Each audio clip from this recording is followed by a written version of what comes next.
નમસ્કાર, હું છું જાવેદ સૈયદ. આપ જોઈ રહ્યા છો ન્યૂઝ ફોર ઇન્ડિયા. આમ તો ગુજરાતમાં દારૂબંધી છે, પણ બુટલેગરો રાજ્યમાં અવનવી રીતે દારૂડીઓ સુધી દારૂ પહોંચાડી દે છે, અને એ પણ સરકારી કર્મચારીઓ અને અધિકારીઓને. સુરતમાં એસએમસીના કેટલાક અધિકારીઓ આવી જ એક દારૂ અને નોનવેજની મહેફિલ માણી રહ્યા હતા, અને તે દારૂની મહેફિલમાં રંગમાં ભંગ પડાવવા સ્થાનિક લોકો અને મીડિયાના કેટલાક લોકો પહોંચી જતા સરકારી બાબુઓ કેમેરો જોઈને દારૂ પીધેલી હાલતમાં જ દારૂની બોટલો અને મહેફિલ છોડીને જાણે કે મેરેથોનમાં ભાગ લેતા હોય તેમ ભાગતા નજરે પડ્યા હતા. શું છે સમગ્ર મામલો, જોઈએ આ ખાસ રિપોર્ટમાં. સુરતમાં સિંગણપુર કતારગામ તારણકુંડમાં આવેલા સ્વિમિંગ પુલ ખાતેની ઓફિસમાં સુરત મહાનગરપાલિકાના કેટલાક અધિકારીઓ દારૂ પાર્ટી કરતા રંગે હાથે ઝડપાઈ ગયા હતા. આ ઘટનાનો વિડીયો વાયરલ થયો હતો. આ વાયરલ વિડીયોમાં એસએમસીના અધિકારીઓ ઓફિસમાંથી ભાગતા નજરે પડ્યા હતા. સુરત એસએમસીના આબરૂના લીરા ઉડાડતી આ ઘટના સામે આવ્યા બાદ સુરા મનપા દ્વારા કડક કાર્યવાહી કરવામાં આવી છે. માહિતી મુજબ આ ઘટનામાં 3 કર્મચારીઓને સસ્પેન્ડ કરવામાં આવ્યા છે, જ્યારે એકને ડિસમિસ કરવામાં આવ્યો છે. સ્વિમિંગ કરવા આવેલા એક સભ્ય સાથે વોચમેન હતો. આ તમામ ક્લાસ 3 ઓફિસરો અને કતારગામ સભ્ય સ્વિમિંગ પુલના લોકો દ્વારા પાર્ટી કરતા રંગે હાથે ઝડપાયા હતા, અને કોર્પોરેટરે 100 નંબર ડાયલ કરીને ઓફિસરોને પોલીસને સોંપી દેવાયા હતા. જે રૂમમાં પાર્ટી થતી હતી તે રૂમનો દરવાજો પોલીસે આવ્યા બાદ રૂમમાં પડેલા દારૂની બોટલો અને ગ્લાસ ત્યાંથી ગાયબ થઈ ગયા હતા, પણ બોટલોને કોણે ગાયબ કરે તે ત્યાંના અધિકારીઓને પોલીસ દ્વારા પૂછપરછ કરવામાં આવી રહી છે. સુરત મહાનગરપાલિકાના કમિશનર મેડમ અને હાઉસિંગ વિભાગના કાર્યપાલ આવા અધિકારીઓ પર શું એક્શન લે છે તે જોવું રહ્યું. ઘટનાની વિગતવાર વાત કરવા જઈએ તો સુરતના સિંગણપુર કતારગામ તારણકુંડમાં એસએમસીના કેટલાક અધિકારીઓ દારૂની પાર્ટી કરતા રંગે હાથે ઝડપાઈ ગયા હતા. ગઈકાલની આ ઘટના સામે આવતા સુરત એસએમસીએ હવે કડક કાર્યવાહી કરી છે.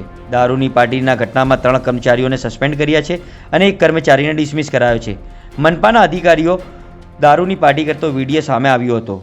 સુરત સિંગણપુર કતારગામ તારણકુંડમાં આવેલા સ્વિમિંગ પુલ ખાતેની ઓફિસમાં સુરત મહાનગરપાલિકાના કેટલાક અધિકારીઓએ દારૂની પાર્ટી કરતા રંગે હાથે ઝડપાયા હતા. આ ઘટનાનો વિડીયો વાયરલ થયો હતો. આ વાયરલ વિડીયોમાં મનપાના અધિકારીઓ ઓફિસમાંથી ભાગતા નજરે પડ્યા હતા. સુરત મનપાની આબરૂના લીરા ઉડાડતી આ ઘટના સામે આવ્યા બાદ સુરા મનપા દ્વારા કડક કાર્યવાહી કરવામાં આવી છે. માહિતી મુજબ આ ઘટનામાં 3 કર્મચારીઓને સસ્પેન્ડ કરવામાં આવ્યા છે, જ્યારે એકને ડિસમિસ કરવામાં આવ્યો છે. તેજસ ખલાસી, દિનેશ સારંગ, અજય સેલરને સસ્પેન્ડ કરવામાં આવે છે, જ્યારે સંજય ભગવાગરને ફરજમાંથી છૂટા કરાયા છે. સસ્પેન્ડેડ તમામ કર્મચારીઓ જુનિયર ઇન્સ્ટ્રક્ટર તરીકે સિંગણપુર સ્વિમિંગ પુલમાં ફરજ બજાવતા. આ ઘટનાને પગલે કોર્પોરેટર નરેશ પાંડવ પણ ઘટના સ્થળે પહોંચ્યા હતા. કોર્પોરેટરે કહ્યું હતું કે જવાબદાર તમામ અધિકારીઓ સામે કડક કાર્યવાહી થવી જોઈએ. મારું નામ શું? મારું નામ Pradeep Pipaliya, STV news reporter છું. આજરોજ સિંગણપુર વિસ્તારની અંદર વિજયરાજ પાસે આવેલ સિંગણપુર વિસ્તારની અંદર એક જ સ્વિમિંગ પુલ આવેલું છે, તરણકુંડ જેને કહેવામાં આવે છે. ત્યાંના સામેના રહીશો દ્વારા મને કયેકો વાર કીધું હતું કે સાહેબ અહીંયા આ લોકો રાતે 7:30 વાગ્યા પછી જે ઓફ ડ્યુટીનો ટાઈમ છે તેની અંદર આ લોકો નોકરીનો સમય પૂરો થયા બાદ જે અહીંયા બેસીને કર્મચારીઓ અને અધિકારી દ્વારા જે દારૂની પાર્ટી થતી હતી. અને આજરોજ મેં નગરસેવક વોર્ડ નંબર 7ના કોર્પોરેટર નરેન્દ્રભાઈ પાંડવને મેં એમને જણાવ્યું કે ભાઈ આ રીતની અહીંયા ઘટના છે અને એસએમસીના કર્મચારીઓ અહીંયા દારૂની પાર્ટી કરે છે.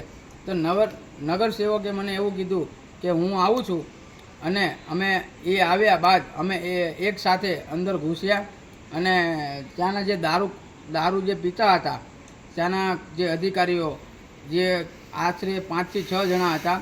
વિડીયો ચાલુ હતો, પરંતુ વોચમેને બૂમ પાડતા એ લોકો ભાગવાની કોશિશ કરી અને ભાગી ગયા.